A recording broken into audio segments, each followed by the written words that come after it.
Di hari pernikahan adik iparku, di depan ratusan orang, ibu mertua melempar wajahku dengan kopi panas. Dia berteriak, "Dasar wanita pelit tak tahu diri." Dan adik iparku mengatakan aku egois. Itu semua karena aku menolak mereka tinggal di rumahku. Saat itu aku hanya diam lalu pergi. Aku pergi ke rumah sakit, dan hanya mengirim 3 kata ke pengacaraku. 3 kata yang akan mengubah hidup mereka selamanya.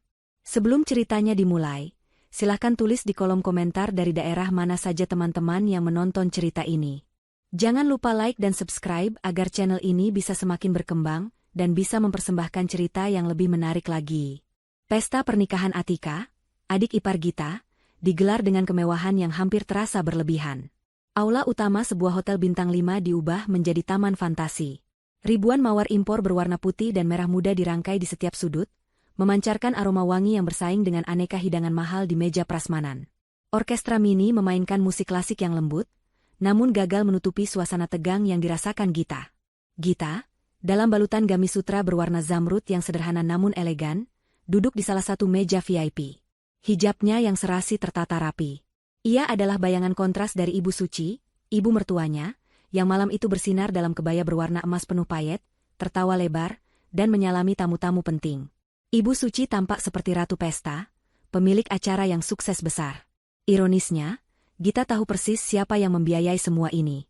Bukan Ibu Suci, yang bisnis cateringnya sudah lama merugi. Bukan pula Atika, sang pengantin, yang gaya hidupnya ditopang oleh kartu kredit. Dan jelas bukan Ridwan, suaminya, yang gajinya sebagai manajer menengah di perusahaan istrinya sendiri, hanya cukup untuk biaya hidup pribadinya.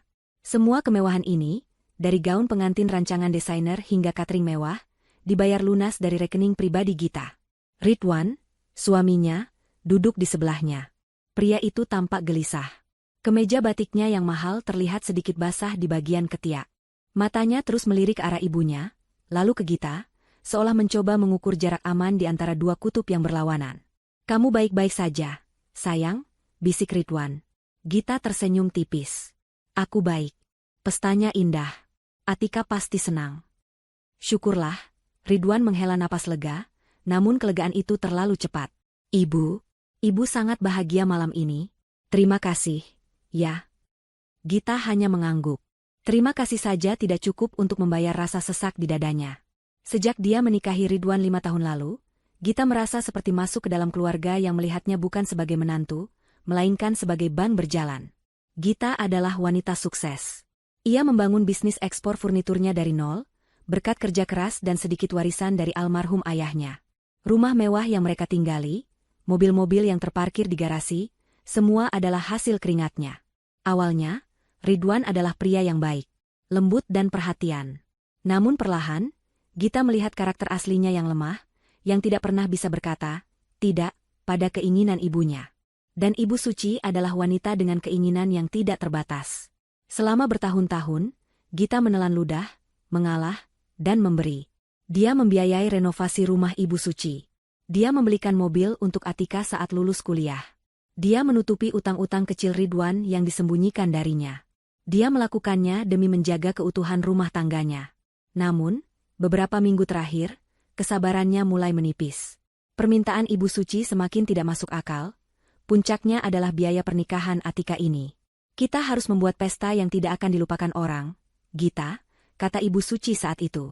"Ini demi nama baik keluarga. Keluarga Ridwan." Gita ingin berteriak, "Ini uangku, bukan uang keluarga Ridwan." Tapi dia melihat wajah Ridwan yang memelas, memohon tanpa suara. Akhirnya, Gita setuju, dengan satu syarat, ini adalah yang terakhir. Gita mengamati Atika di pelaminan, tertawa manja di samping suaminya yang baru. Atika melambaikan tangan ke arah tamu, memamerkan cincin berliannya.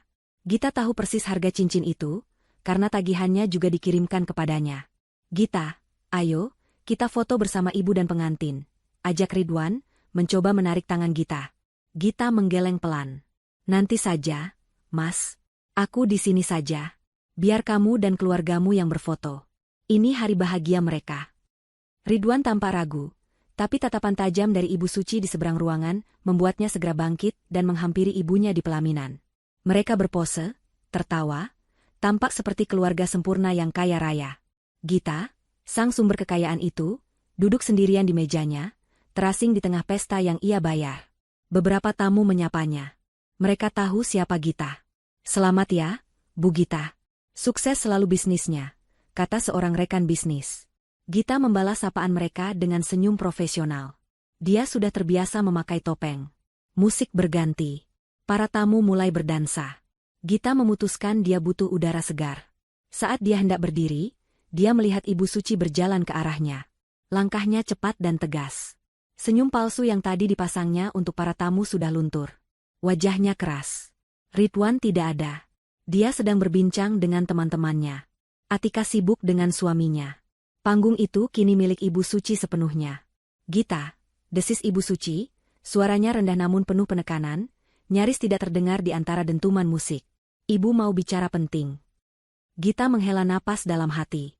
Dia tahu ini bukan pertanda baik. "Di sini saja, Bu." "Jangan di sini. Banyak orang." Ibu Suci memutar tubuhnya. "Ikut Ibu ke taman. Sekarang." Ibu Suci tidak menunggu jawaban.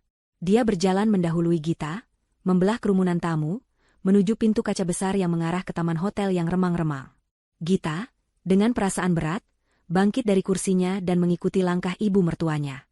Taman hotel adalah oase yang tenang, kontras dengan keriuhan di dalam aula. Hanya ada suara gemericik air dari kolam ikan hias dan aroma melati yang samar. Cahaya lampu taman yang temaram menciptakan bayangan panjang.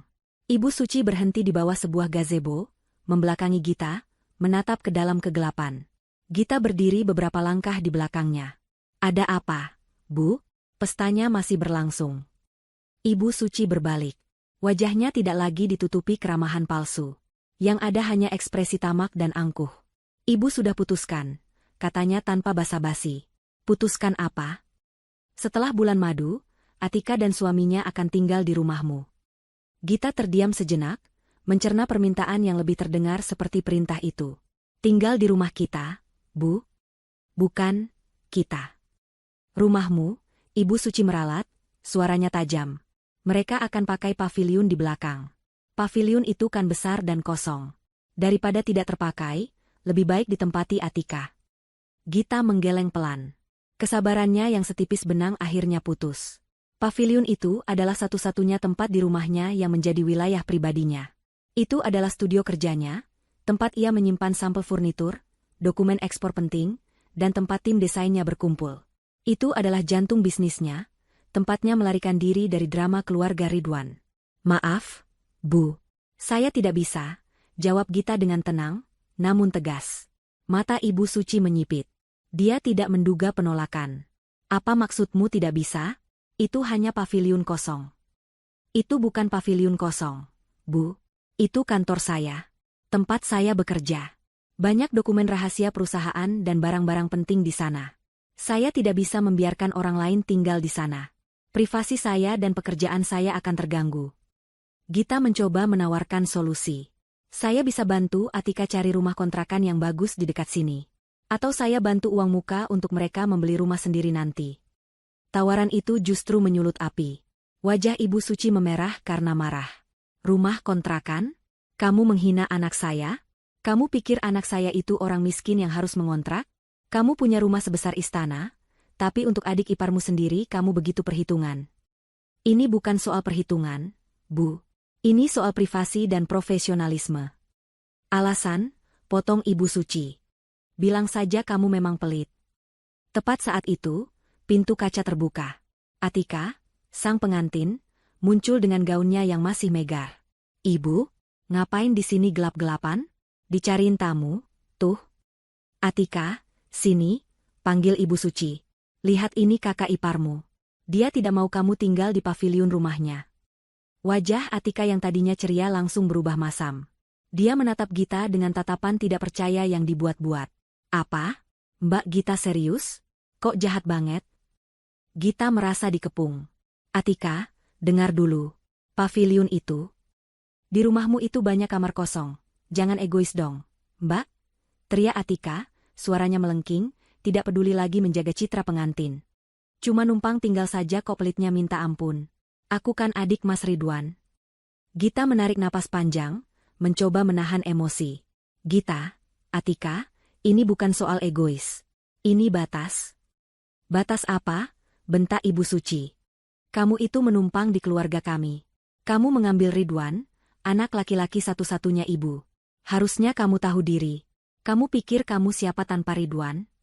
Gita nyaris tertawa mendengar ironi itu. Dia yang menumpang? Dia yang membiayai hidup Ridwan dan seluruh keluarganya. Dasar wanita medit.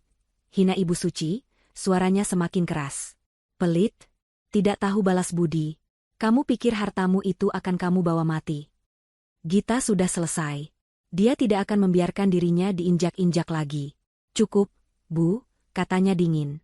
Saya tidak akan mengubah keputusan saya. Paviliun itu milik saya. Keheningan melanda sejenak. Kemarahan di mata Ibu Suci mencapai puncaknya.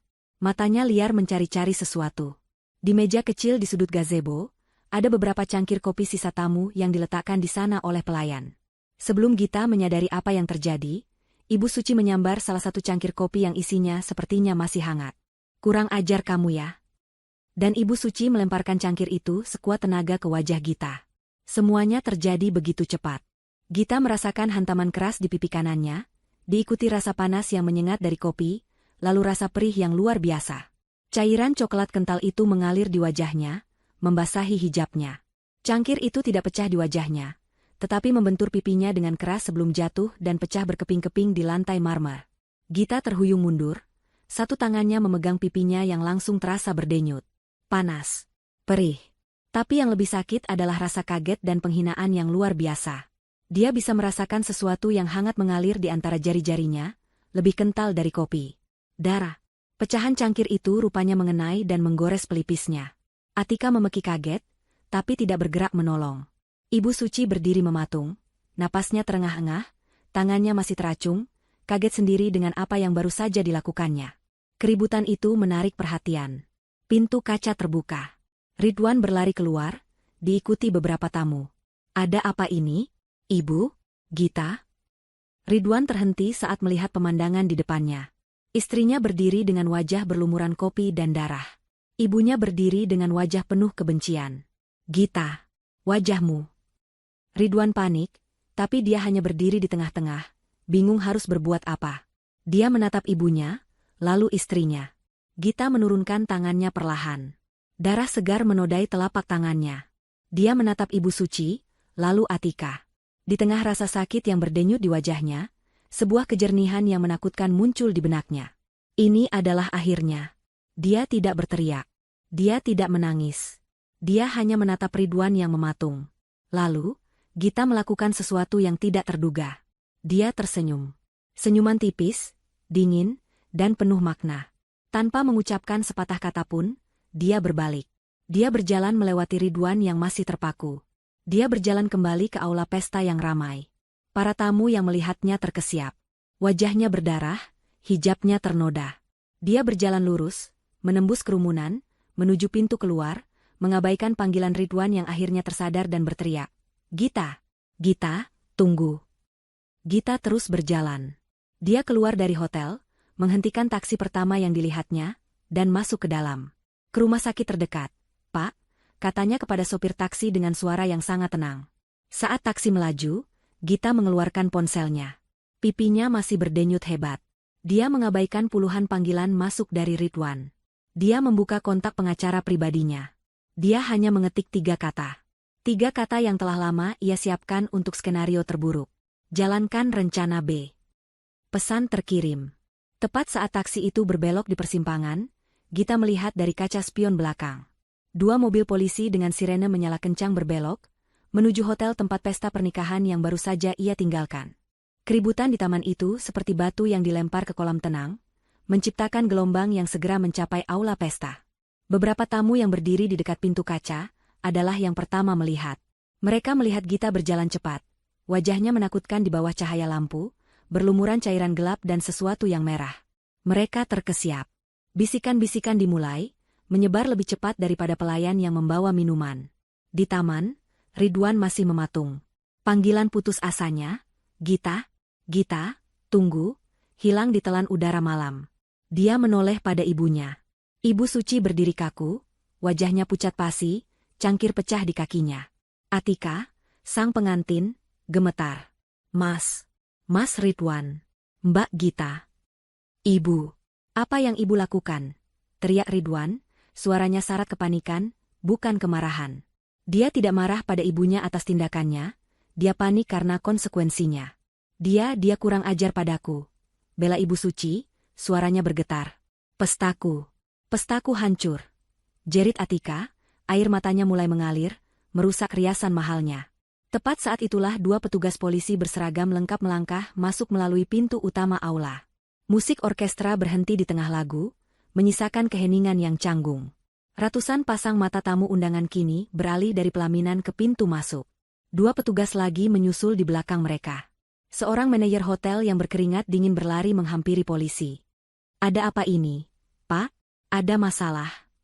Petugas yang memimpin, seorang pria tegap dengan wajah tegas, berbicara dengan jelas. Kami menerima laporan adanya tindak penganiayaan serius di lokasi ini. Kami mencari Ibu Suci. Nama itu diucapkan dengan lantang, bergema di aula yang tiba-tiba senyap. Semua mata kini mencari sosok Ibu Suci.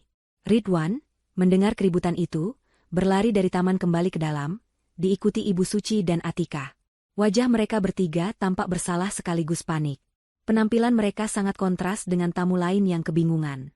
Saya Ridwan, suami korban. Ridwan mencoba angkat bicara, napasnya tersengal. Petugas itu menatap Ridwan. Suami dari korban, Ibu Gita? Benar, Pak, tapi ini salah paham. Ini masalah keluarga, bisa kami selesaikan.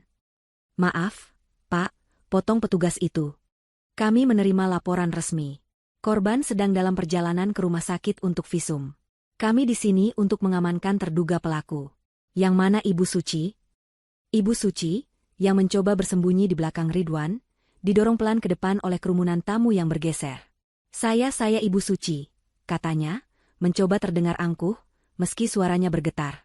Ada apa ini? Kalian tidak bisa seenaknya. Ini pesta pernikahan putri saya. Ibu Suci, Anda harus ikut kami ke kantor polisi untuk dimintai keterangan, kata petugas kedua dengan tenang namun tak terbantahkan. Atika meledak. Apa-apaan ini? Kalian merusak pesta saya. Kalian tidak tahu siapa kami? Pergi kalian. Pergi. Atika mencoba mendorong salah satu petugas. Atika, jangan, bentak Ridwan. Petugas itu tetap diam, namun tatapannya menajam. Mbak, menghalangi petugas menjalankan tugas bisa menambah masalah Anda. Sebaiknya Anda tenang. Suami baru Atika, yang sejak tadi diam di pelaminan, kini turun. Wajahnya pucat dan bingung. Dia tidak menikahi Atika untuk drama seperti ini. Dia menikahi Atika karena dia pikir keluarga itu kaya raya dan terhormat, berkat kakak iparnya, Gita. Pemandangan polisi menangkap ibu mertuanya di hari pernikahan jelas, tidak ada dalam bayangannya. Para tamu mulai mengeluarkan ponsel mereka. Adegan ini terlalu dramatis untuk dilewatkan. Kilatan lampu kamera mulai menyala. Video mulai merekam. Keluarga terpandang itu kini menjadi tontonan. Saya tidak mau. Ibu Suci mulai melawan. Ini pencemaran nama baik. Kalian saya tuntut. Ibu, mohon kerjasamanya, kata petugas pertama. Jika ibu menolak, kami terpaksa melakukan penangkapan paksa di depan semua orang. Wajah Ridwan hancur.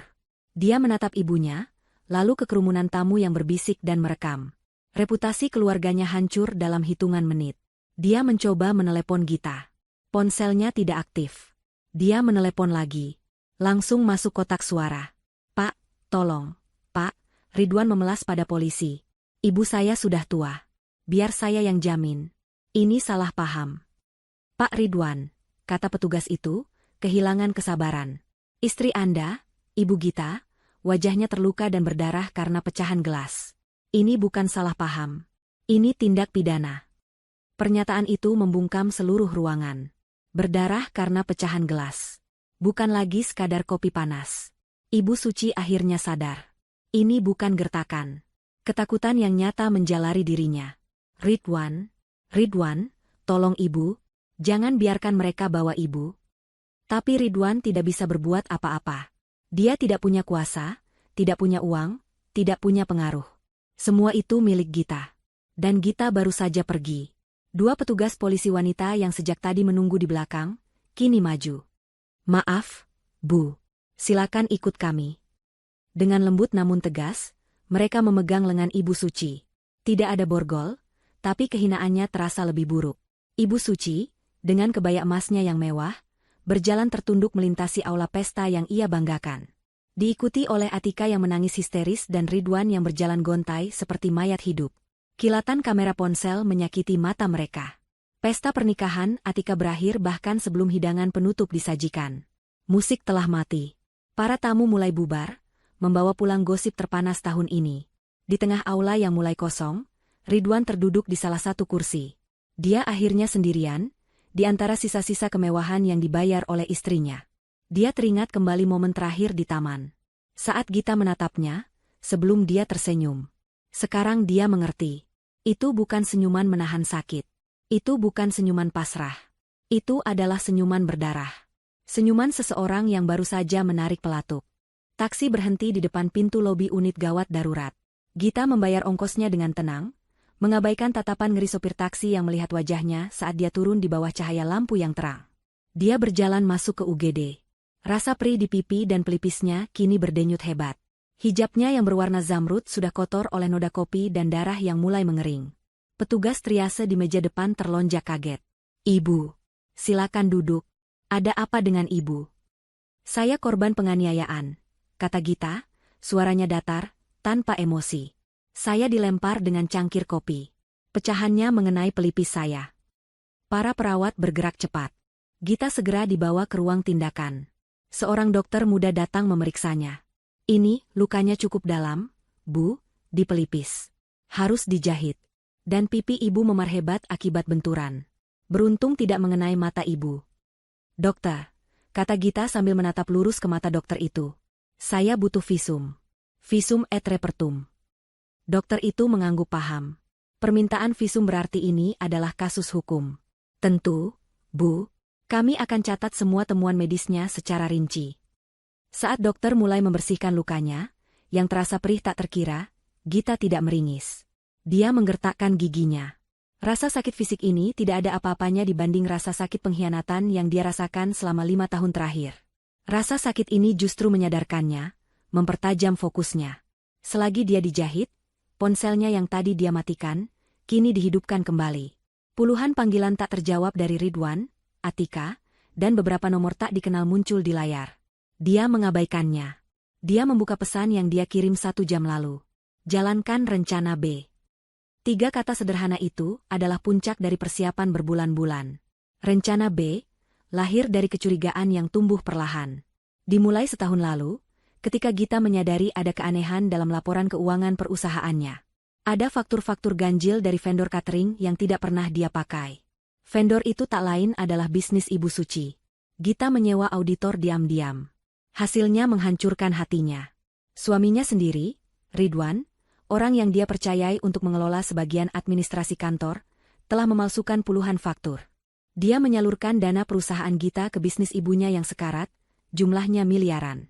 Sejak saat itu, Gita tahu pernikahannya sudah berakhir. Tapi dia tidak gegabah. Dia menghubungi pengacara terbaik, Pak Anang. Mereka menyusun rencana. Rencana A adalah Ridwan mengaku, bertaubat, dan mereka bercerai baik-baik dengan Ridwan mengembalikan semua uang. Tapi Gita tahu, Ridwan tidak akan pernah melawan ibunya. Maka, rencana B disusun. Rencana penghancuran total yang sah secara hukum. Mereka mengumpulkan bukti, rekaman CCTV di kantor yang menunjukkan Ridwan bersekongkol dengan ibunya, jejak digital transfer dana, dan kesaksian dari staf keuangan yang curiga. Tapi mereka butuh satu pemicu. Satu momen tak terbantahkan yang menunjukkan sifat asli keluarga itu. Malam ini, Ibu Suci memberikannya. Pintu ruang tindakan terbuka. Seorang pria berjas rapi melangkah masuk. "Pak Anang," pengacaranya. Wajahnya tegang namun profesional. "Gita, saya sudah dengar dari tim saya. Kamu tidak apa-apa." "Saya akan baik-baik saja," jawab Gita. Perbannya sudah terpasang rapi di pelipis dan pipinya. "Bagus," kata Pak Anang. "Laporan sudah saya terima. Rencana B berjalan sempurna." Pak Anang mulai merinci. "Tim polisi yang saya siagakan di dekat hotel sudah bergerak begitu pesanmu masuk. Mereka mengamankan Ibu Suci atas dasar laporan penganiayaan berat. Visummu adalah bukti kuncinya. Gita mengangguk. Tim auditor forensik akan masuk ke kantormu dan kantor Ibu Suci besok pagi pukul 8, serentak. Surat perintah penyitaan dokumen dan pembekuan aset atas nama Ibu Suci dan Ridwan sudah dikeluarkan hakim malam ini juga. Saya menggunakan pasal penggelapan dan pencucian uang. Pak Anang tersenyum tipis. Dan bagian terbaiknya, Gita, pavilionmu. Ya. Tim saya sudah mengamankan rekaman CCTV dari kamera keamanan yang terpasang di sudut atap rumahmu, yang mengarah langsung ke taman hotel seberang. Gita baru ingat. Hotel itu memang tepat di seberang kompleks rumahnya. Bukan, kata Pak Anang. Maksud saya, rekaman CCTV di pavilionmu, yang di taman rumahmu. Saat Ibu Suci dan Ridwan merencanakan soal pernikahan Atika minggu lalu. Gita menatapnya. Kita punya rekaman audio dan video yang jelas. Lanjut Pak Anang. Ibu Suci berkata, kuras saja uangnya. Suruh dia bayar pernikahan Atika. Setelah itu, kita ambil alih pavilionnya. Suruh Ridwan masukkan aset rumah atas namanya. Dan Ridwan menjawab, iya, Bu. Ridwan sedang urus surat-suratnya. Gita menutup matanya sejenak. Mendengar konfirmasi pengkhianatan suaminya sendiri terasa seperti tusukan terakhir. Jadi, kata Pak Anang, kita punya KDRT fisik dari Ibu Suci malam ini. Dan kita punya konspirasi penipuan dan penggelapan oleh Ridwan dan ibunya. Mereka selesai. Gita membuka matanya. Tak ada air mata. Hanya ada api. Apa langkah selanjutnya? Tanya Pak Anang. Kamu mau menginap di mana malam ini? Pulang? Tidak, kata Gita tegas. Rumah itu bukan lagi rumah saya. Itu TKP. Dia melanjutkan, amankan rumah itu. Ganti semua kuncinya malam ini. Saya tidak mau Ridwan masuk dan mengambil atau menghancurkan barang bukti apapun yang tersisa. Sudah diatur, kata Pak Anang. Tim keamanan sedang dalam perjalanan ke sana. Bagus, kata Gita. Dia turun dari ranjang rumah sakit. Sekarang, antarkan saya ke hotel. Saya perlu istirahat. Besok akan jadi hari yang sangat panjang di kantor polisi dan di bank. Pak Anang mengangguk, membukakan pintu untuknya. Gita berjalan keluar dari UGD, perbannya terlihat jelas. Dia mungkin terluka, tapi dia tidak kalah. Perang baru saja dimulai, dan dia sudah memenangkan pertempuran pertama hanya dengan 3 kata. Keheningan di aula pesta itu terasa memekakan telinga. Musik orkestra telah berhenti total. Ratusan tamu undangan, yang tadinya berpura-pura tidak melihat, kini menatap tanpa malu. Ponsel-ponsel terangkat, lampu-lampu video menyala, merekam setiap detik adegan yang jauh lebih menarik daripada prosesi pernikahan itu sendiri. Ibu Suci, yang tadi berdiri angkuh bagai ratu, kini tampak menciut. Kebaya emasnya yang berkilauan terlihat konyol, di antara 2 petugas polisi wanita yang mengapitnya. Wajahnya pucat pasi di balik riasan tebal. Kilatan lampu kamera ponsel terasa seperti tamparan, berkali-kali. Saya tidak mau. Ibu Suci mencoba meronta, suaranya melengking. Kalian tidak punya hak. Ridwan, lakukan sesuatu.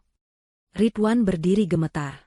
Dia ingin maju, tapi kakinya seperti terpaku di lantai marmer. Lakukan apa? Dia hanyalah suami Gita. Pria yang menumpang hidup pada kekayaan istrinya. Dia tidak punya kuasa, tidak punya koneksi. Semua koneksi penting di ruangan itu adalah tamu undangan Gita, bukan keluarganya. Maaf, Bu. Mohon kerjasamanya, kata petugas dengan tegas, namun tidak kasar.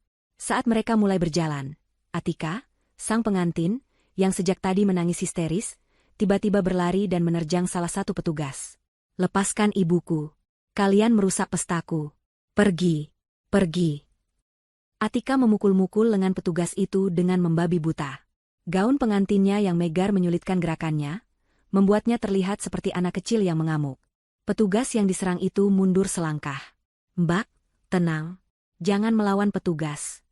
Petugas laki-laki yang memimpin segera memberi isyarat. Saudari Atika, Anda melakukan perlawanan terhadap aparat. Anda juga kami amankan untuk dimintai keterangan. Tidak, jerit Atika.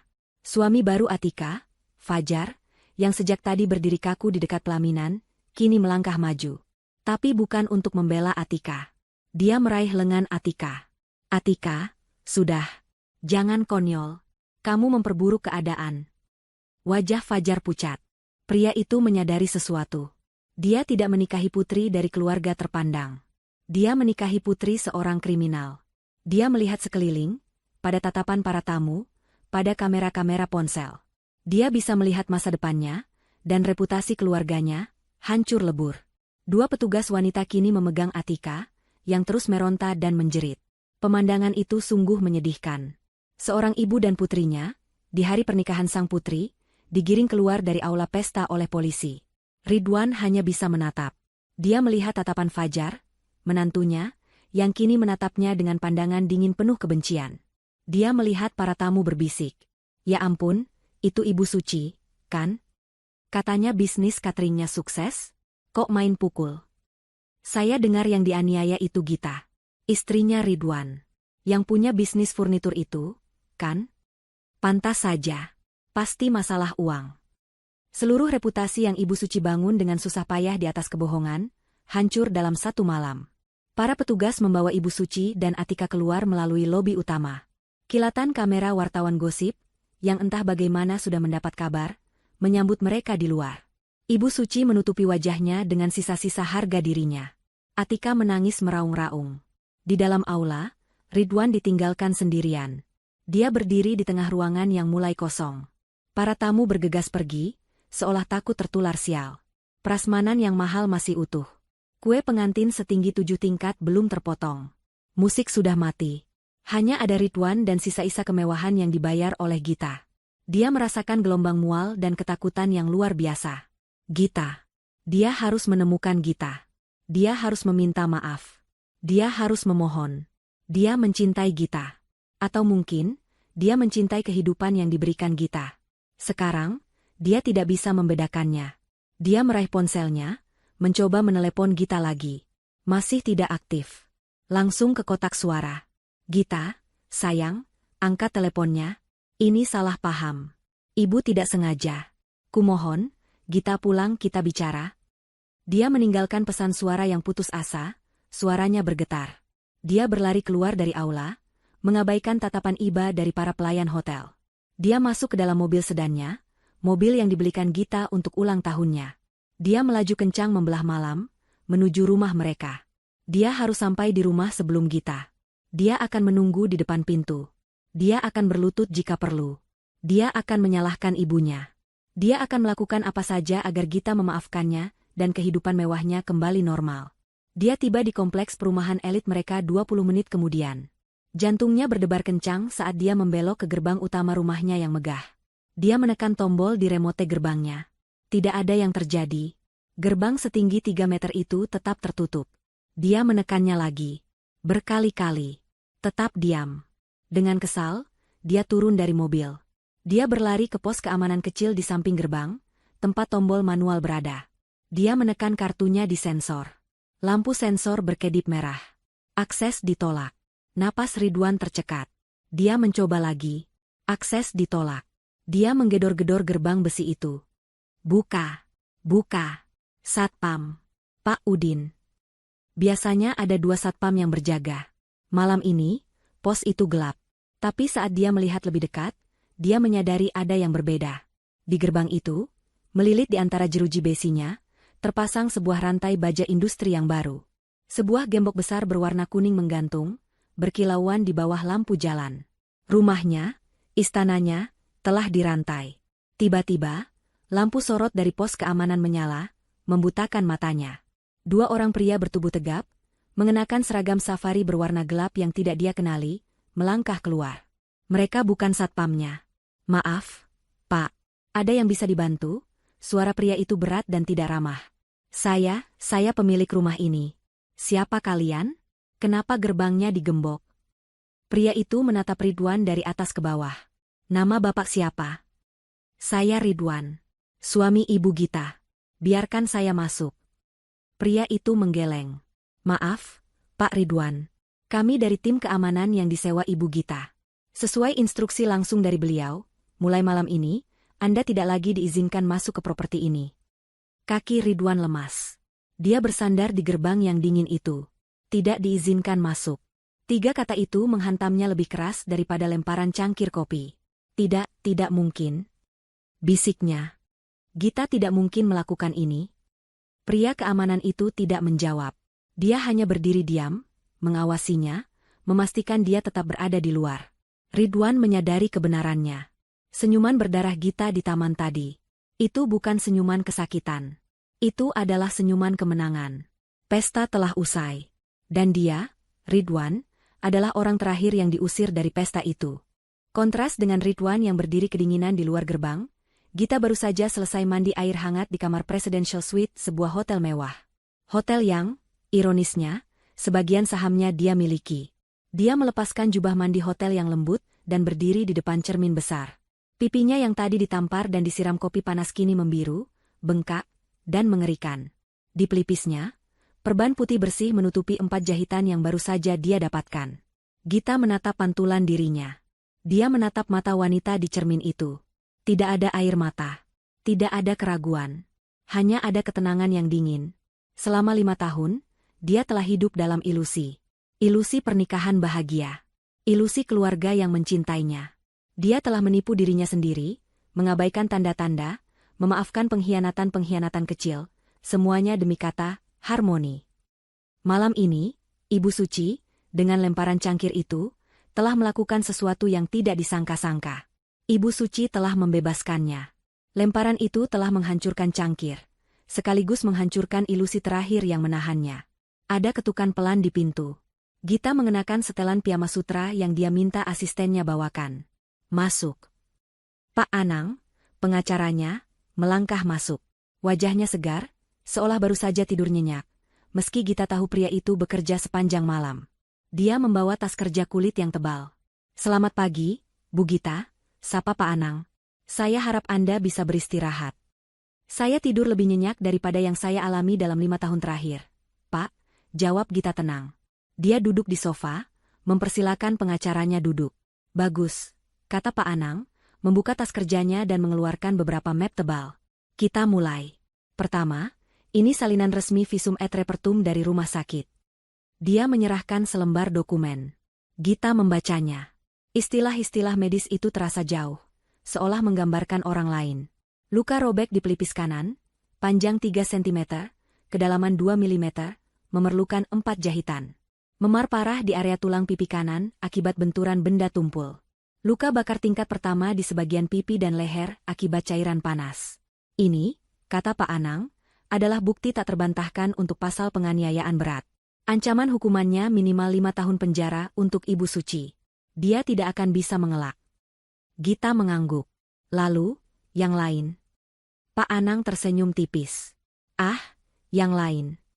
Rencana B berjalan lebih lancar dari dugaan. Tim auditor saya masuk ke kantor Ibu Suci, Catering Suci Jaya, pukul 8 pagi ini. Dan kantor itu kosong. Benar-benar kosong.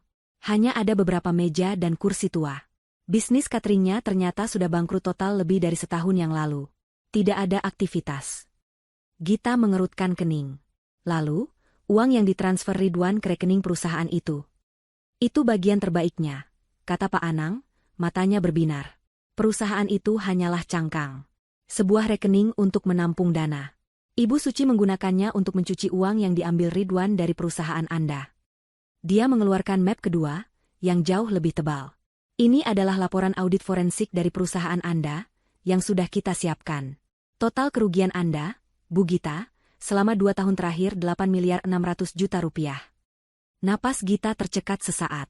Dia tahu mereka mencuri. Tapi dia tidak tahu sebanyak itu. Modusnya sederhana, lanjut Pak Anang. Ridwan, sebagai manajer administrasi, membuat puluhan faktur fiktif. Pembelian bahan baku furnitur yang tidak pernah ada. Biaya representasi jamuan tamu yang dibesar-besarkan. Pembayaran ke vendor palsu. Dan vendor utamanya, Catering Suci Jaya. Jadi Ridwan bukan hanya terlibat. Dia adalah otaknya. Dia yang memindahkan dana. Ibu Suci yang membelanjakannya. Kami melacak alirannya. Uang itu dipakai untuk membeli mobil mewah baru untuk Atika, untuk gaya hidup Ibu Suci, dan... Pak Anang berhenti sejenak. Dan apa? Dan untuk membiayai seorang wanita simpanan atas nama Ridwan.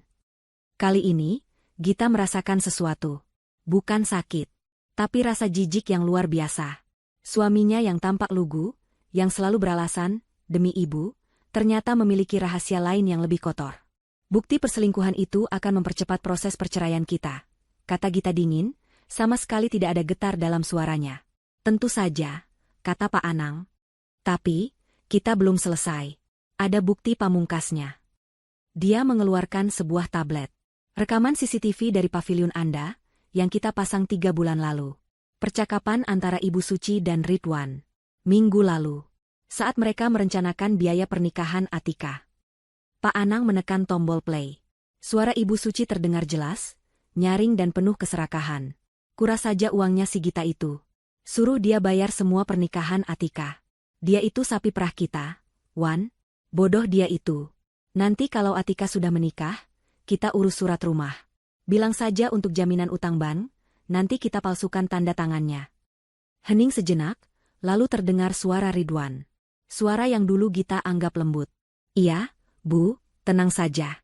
Gita itu cinta mati sama Ridwan. Dia tidak akan curiga. Nanti Ridwan yang urus surat-suratnya. Gita menekan tombol stop. Dia menutup matanya. Sapi perah. Bodoh. Cinta mati. Cukup, katanya. Gita, kata Pak Anang lembut, Ibu Suci sudah ditahan semalam. Atika dilepaskan pagi ini dengan jaminan, tapi statusnya tersangka karena melawan petugas. Mereka berdua pasti sedang menyewa pengacara. Tidak masalah, kata Gita, membuka matanya. Api di matanya telah kembali. Ridwan menghilang, lanjut Pak Anang. Dia tidak pulang ke rumah ibunya. Polisi akan segera mengeluarkan surat panggilan untuknya sebagai saksi. Dia bukan saksi, kata Gita. Dia tersangka utama. Saya mau dia ditahan. Kita akan ke sana. Tapi langkah pertama, Anda harus ke kantor polisi hari ini. Memberikan berita acara pemeriksaan, BAP, resmi. Anda siap?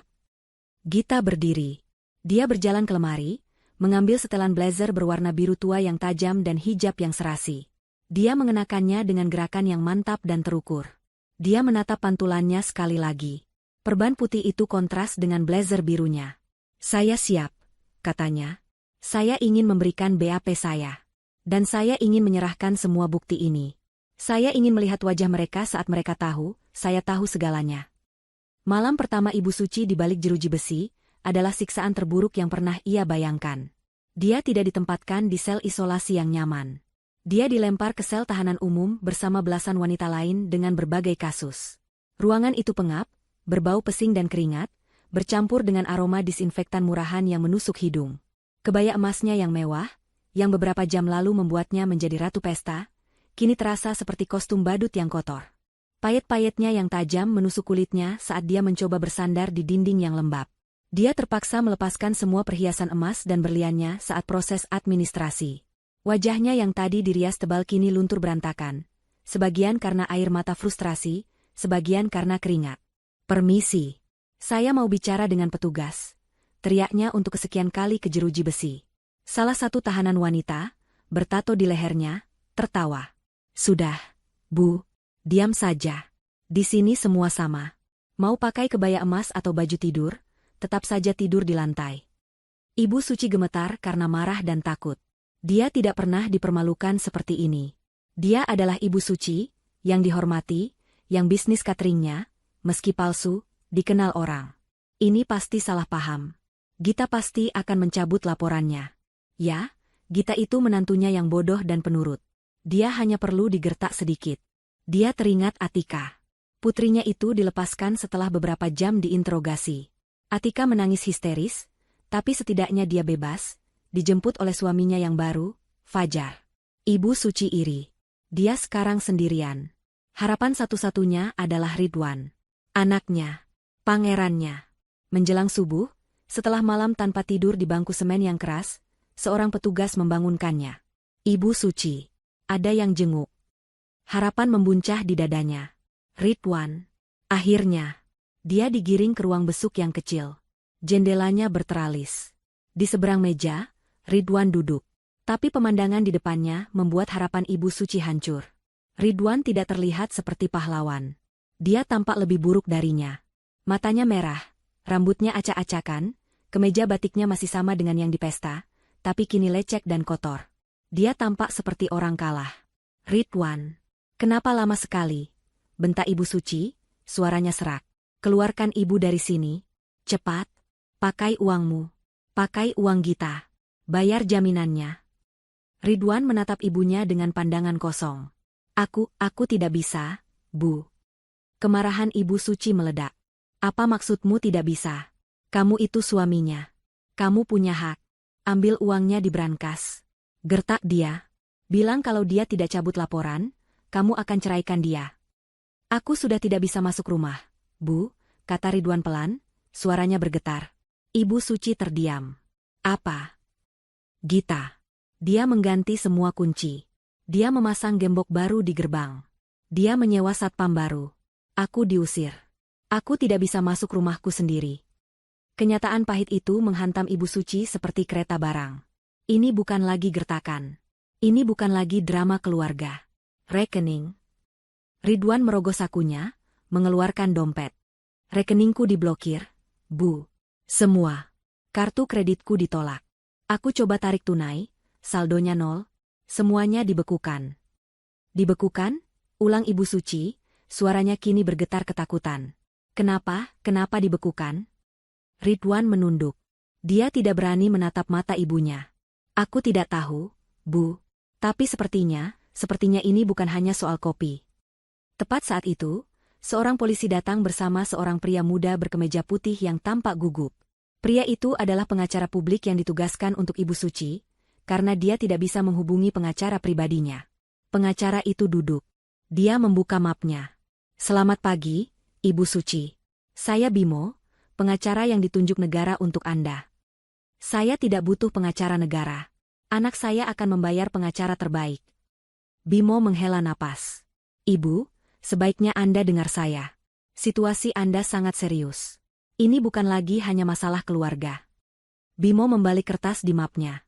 Pertama, laporan dari Ibu Gita Pramudita sudah masuk dan lengkap. Korban mengalami luka robek di pelipis, mendapat 4 jahitan, memar parah, dan luka bakar ringan. Visum et repertum sudah dilampirkan. Bukti ini sangat kuat. Itu kecelakaan, jerit Ibu Suci. Lemparan cangkir yang disengaja bukan kecelakaan. Bu, kata Bimo datar.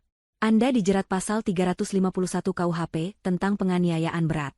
Ancamannya 5 tahun penjara. Mulut Ibu Suci terbuka, tapi tidak ada suara yang keluar. 5 tahun. Dan karena bukti visum dan saksi, tamu undangan, sangat kuat, pihak kejaksaan menolak permohonan jaminan Anda. Anda akan tetap ditahan sampai persidangan. Ibu Suci merosot di kursinya. Ditahan. Ada lagi, kata Bimo, suaranya bertambah serius. Dia menatap Ridwan, lalu kembali ke Ibu Suci. Pagi ini, tim auditor forensik yang disewa Ibu Gita telah masuk ke kantor perusahaan Ibu, Catering Suci Jaya, dan juga ke kantor utama perusahaan Ibu Gita di mana Pak Ridwan bekerja. Mata Ridwan terbelalak ngeri. Dia mencengkeram tepi meja. Bimo melanjutkan, ditemukan indikasi kuat penggelapan dana sistematis dari perusahaan Ibu Gita ke rekening perusahaan Anda, Ibu Suci. Jumlahnya miliaran. Kini giliran Ridwan yang panik. Tidak. Itu tidak benar. Itu uang pinjaman. Gita tahu soal itu. Bimo menggeleng. Ibu Gita tidak pernah menandatangani persetujuan pinjaman apapun. Dan tim auditor menemukan puluhan faktur fiktif yang ditandatangani oleh Anda, Pak Ridwan. Napas Ibu Suci tercekat. Dia menatap putranya. Ridwan, apa yang kamu lakukan? Tapi Ridwan tidak mendengarnya. Dia menatap Bimo dengan ngeri.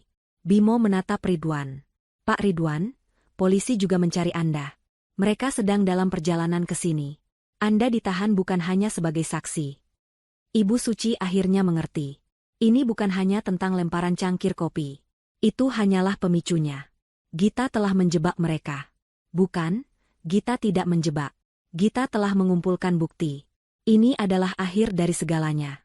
Setelah pertemuan bencana di kantor polisi, Ridwan dilepaskan sementara. Polisi belum memiliki surat perintah penangkapan resmi untuknya. Mereka baru menginterogasinya sebagai saksi awal. Tapi mereka menyita ponselnya dan KTP-nya. Jangan pergi kemana-mana, Pak Ridwan. Surat panggilan resmi Anda sebagai tersangka akan segera kami kirimkan ke alamat KTP Anda. Alamat KTP-nya. Alamat rumah mewah Gita. Ridwan keluar dari kantor polisi dengan perasaan hampa. Dia berjalan tanpa tujuan. Fajar, suami Atika, sudah menjemput adiknya dan pergi. Tidak ada yang menawarinya tumpangan. Dia sendirian. Dia mencoba menelepon Gita dari telepon umum. Nomornya tidak bisa dihubungi. Dia mencoba menelepon kantor. Resepsionis yang biasanya ramah kini menjawab dengan nada dingin. Maaf, Pak. Ibu Gita sedang sibuk. Bapak sudah tidak terdaftar sebagai karyawan di sini. Dipecat. Dia tidak punya uang tunai sepeser pun. Dia berjalan kaki berjam-jam, kembali ke satu-satunya tempat yang bisa dia pikirkan. Rumahnya. Saat dia tiba di depan gerbang megah itu di siang hari bolong, pemandangannya jauh lebih menyakitkan. Rantai dan gembok itu masih di sana. Dua satpam baru yang berbadan tegap berdiri di pos jaga, menatapnya tanpa emosi. Dia putus asa. Dia harus masuk. Pasti ada surat-surat penting. Sisa uang tunai. Sesuatu. Tolong, teriaknya pada satpam. Saya Ridwan. Saya suami pemilik rumah ini. Biarkan saya masuk. Satpam itu tidak bergerak. Maaf, Pak. Perintah Ibu Gita jelas. Anda dilarang masuk. Ini rumah saya juga. Ini harta Gonogini. Saya akan panggil polisi, ancam Ridwan. Silakan, Pak, kata satpam itu bosan. Tepat saat Ridwan hendak berbalik, sebuah sedan mewah berwarna hitam berhenti di belakangnya. Kaca jendelanya turun, memperlihatkan Pak Anang, pengacara Gita, yang berkacamata hitam. Pak Ridwan, sapa Pak Anang, suaranya tenang dan dingin. Saya sudah menunggu Anda. Saya pikir Anda akan kembali ke sini. Pak Anang keluar dari mobilnya, membawa map kulit. Anda tadi bilang ini rumah Anda? Harta Gonogini? Tentu saja, sembur Ridwan. Saya suaminya. Kami membangun ini bersama. Pak Anang tersenyum tipis, senyuman yang tidak mencapai matanya. Saya rasa ingatan Anda sedikit keliru, Pak Ridwan. Dia membuka mapnya dan mengeluarkan selembar dokumen. Ini adalah akta jual beli rumah. Dibelinya 3 tahun sebelum Anda menikah dengan Ibu Gita. Pembelian lunas. Atas nama, Gita Pramudita. 100%. Nama Anda tidak ada di sini. Wajah Ridwan pucat. Tapi kami merenovasinya. Menggunakan uang perusahaan Ibu Gita, yang sekarang sedang diaudit karena penggelapan dana Anda. Potong Pak Anang. Saya suaminya. Menurut hukum, saya tetap berhak. Pak Anang mengeluarkan dokumen kedua. Yang ini terlihat lebih tebal. Ah, tentang hukum. Saya senang Anda membicarakannya. Apakah Anda ingat ini? Dia menyerahkan dokumen itu. Itu adalah salinan perjanjian. Di halaman terakhir, ada tanda tangan yang jelas. Tanda tangan Ridwan. Perjanjian pranikah, kata Pak Anang. Jantung Ridwan seakan berhenti berdetak. Perjanjian pranikah. Dia ingat sekarang. Beberapa hari sebelum menikah, Gita menyodorkan setumpuk dokumen legal. Katanya itu hanya formalitas untuk struktur kepemilikan perusahaan agar jelas. Dia sedang dimabuk cinta dan prospek kekayaan, dia menandatanganinya tanpa membaca detailnya. Perjanjian ini, jelas Pak Anang, seolah sedang mengajar anak kecil, menyatakan dengan sangat jelas bahwa semua harta bawaan, warisan, dan aset yang diperoleh Ibu Gita atas nama perusahaannya selama masa pernikahan adalah murni miliknya. Harta Gonogini hanya mencakup aset yang dibeli bersama atas nama berdua selama menikah. Pak Anang menatap Ridwan. Dan sejauh ini, kalian tidak membeli apa-apa bersama. Anda hanya sibuk mengambil dari istri Anda. Kaki Ridwan lemas. Dia bersandar di pilar gerbang. Dia tidak punya apa-apa. Gita, dia tidak mungkin sekejam ini. Bisik Ridwan. Kejam? Pak Anang tertawa pelan. Kejam adalah membiarkan istri Anda bekerja keras sementara Anda dan ibumu berkonspirasi untuk menguras rekeningnya. Kejam adalah memalsukan tanda tangannya. Kejam adalah berselingkuh dengan uang hasil curian dari istri Anda sendiri. Setiap kata adalah tamparan. Selingkuh? Kami punya bukti transfer ke rekening seorang wanita. Lengkap dengan bukti pemesanan hotel. Itu akan sangat membantu proses perceraian. Ridwan hancur. Dia benar-benar habis. Oh, satu lagi, kata Pak Anang. Dia memberi isyarat ke gerbang. Salah satu satpam membuka gerbang samping kecil. Beberapa pekerja keluar, membawa 3 koper besar dan 1 set stick golf. Mereka meletakkan barang-barang itu di trotoar di samping Ridwan. Barang-barang pribadi Anda, kata Pak Anang. Ibu Gita masih berbaik hati mengizinkan Anda mengambil pakaian Anda. Sisanya, mobil Anda, jam tangan mewah Anda, akan disita sebagai bagian dari pembayaran ganti rugi 8,6 miliar yang Anda gelapkan. Ridwan menatap tumpukan koper di trotoar. Itulah sisa hidupnya. Surat panggilan resmi Anda sebagai tersangka akan diantar ke alamat ibu Anda. Semoga hari Anda menyenangkan, Pak Ridwan. Pak Anang masuk kembali ke mobilnya. Mobil itu melaju pergi, meninggalkan Ridwan di pinggir jalan bersama 3 koper dan rasa malu yang tak terhingga. Dia tidak punya rumah. Dia tidak punya pekerjaan. Dia tidak punya uang. Dan ibunya ada di penjara. Semua karena sebuah cangkir kopi. Dan keserakahan yang tidak ada habisnya. Ridwan berjalan gontai di trotoar yang panas. 3 kopernya terasa seberat batu. Dia tidak tahu harus kemana. Dia tidak punya uang sepeser pun. Ponselnya sudah disita. Dia tidak bisa menghubungi siapa ke siapa. Dia seperti orang asing di kotanya sendiri. Setelah berjalan berjam-jam, hanya ada satu tempat yang terlintas di benaknya. Tempat yang masih mungkin memberinya perlindungan. Kantor catering Suci Jaya. Itu bukan kantor mewah. Itu adalah sebuah ruko tua dengan 3 lantai di area pertokoan yang mulai sepi. Ibu Suci selalu membanggakannya sebagai pusat kerajaan kulinernya. Ridwan tahu, itu hanyalah fasad. Lantai 1 adalah dapur kotor yang jarang beroperasi, lantai 2 adalah kantor administrasi palsu tempat Ridwan membuat faktur-faktur fiktif, dan lantai 3 adalah gudang yang penuh barang rongsokan. Dia menyeret kopernya, tiba di depan ruko itu saat matahari mulai tergelincir. Napasnya tersengal. Keringat membasahi kemejanya yang sudah lecek. Dia merogoh sakunya, mencari kunci ruko. Saat itulah dia melihatnya. Pintu harmonika ruko itu tertutup rapat. Tapi yang membuatnya membeku adalah 2 garis kuning tebal yang menyilang di pintu itu. Garis polisi. Di tengah-tengahnya, tertempel segel kertas resmi. Disegel, dalam penyidikan kepolisian. Kakinya lemas. Ridwan terduduk di atas salah satu kopernya, tepat di pinggir jalan. Disegel. Tentu saja. Pak Anang sudah mengatakannya. Tim auditor. Polisi. Dia menatap segel itu dengan nanar. Disinilah semua kehancuran itu berawal. Disinilah dia dan ibunya duduk, tertawa, merencanakan cara menguras uang Gita. Dia ingat kata-kata ibunya, Gita itu sapi perah kita. Wan. Bodoh dia itu. Ternyata, dialah yang bodoh. Beberapa pemilik toko di sebelahnya mulai memperhatikan. Seorang ibu pemilik warung kelontong menatapnya dengan iba sekaligus penasaran. Mas Ridwan, kan? Anaknya Bu Suci? Ridwan tidak menjawab. Dia hanya menunduk malu. Ya ampun, Mas. Tadi pagi di sini ramai sekali. Si ibu warung bergosip. Polisi datang. Terus banyak orang pakai jas rapi, bawa-bawa koper. Katanya sih, kantor cateringnya Bu Suci diperiksa. Ada masalah apa toh, Mas? Ridwan ingin berteriak. Ingin lari. Tapi dia tidak punya tenaga. Seorang tukang ojek yang mangkal di dekat situ ikut menimpali. Wah, lihat di berita, Mas.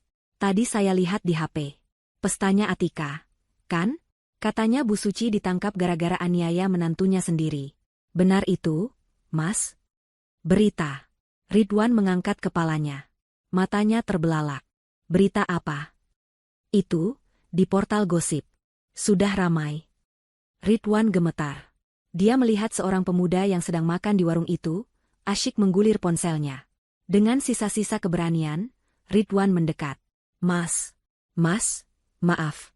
Boleh saya lihat? Pemuda itu mendongak, mengenali Ridwan dari foto yang baru saja dia lihat. Ini Mas Ridwan, kan? Yang suaminya Bu Gita? Pemuda itu, tanpa diminta, membuka sebuah artikel di portal berita paling populer. Judulnya terpampang besar-besar, menyakitkan mata. Tragedi pesta mewah, ibu mertua siram wajah menantu dengan kopi panas, langsung ditangkap. Di bawahnya, ada foto buram yang diambil dari ponsel tamu. Foto Ibu Suci yang digiring polisi. Foto Atika yang menangis histeris. Dan yang terburuk, sebuah foto close-up wajah Gita saat berjalan keluar hotel. Wajah cantik yang ternoda darah dan kopi. Senyuman berdarah itu. Jantung Ridwan serasa diremas. Ini bukan lagi rahasia keluarga. Ini sudah menjadi tontonan nasional. Dia menggulir ke bawah. Komentar-komentar netizen lebih kejam dari apapun. Karma instan untuk mertua jahat. Kelihatan dari mukanya kalau si mertua itu serakah. Hebat Mbak Gita. Basmi keluarga parasit. Lalu, dia melihat fotonya sendiri. Foto saat dia berdiri bingung di taman, di antara ibu dan istrinya. Judul kecil di bawah foto itu berbunyi, Suami hanya dia mematung saat istri dianiaya ibu kandung. Hinaan membanjirinya. Suami pengecut. Suami tak berguna, pasti numpang hidup sama istri. Laki-laki macam apa ini? Bisnisnya, nama baiknya, reputasi keluarganya, semua runtuh. Bukan hanya disegel secara fisik oleh polisi, tapi disegel secara sosial oleh publik. Dia bukan lagi Ridwan, manajer terhormat. Dia adalah Ridwan, suami pengecut, anak penipu, dan bagian dari keluarga parasit. Dia mengembalikan ponsel itu dengan tangan gemetar. Dia kembali duduk di kopernya. Di depan ruko yang disegel. Di bawah tatapan menghakimi para tetangga. Dia benar-benar habis. Tidak ada tempat untuk lari. Tidak ada tempat untuk bersembunyi. Atika terbangun di kamar asing. Kamar itu rapi, modern, dengan perabotan minimalis berwarna abu-abu. Itu adalah kamar di unit apartemen Fajar, suaminya. Suami yang baru dinikahinya kurang dari 24 jam yang lalu. Kepalanya berdenyut. Gaun pengantinnya yang seharga ratusan juta teronggok di lantai, kotor dan robek di beberapa bagian akibat pergulatannya dengan polisi tadi malam.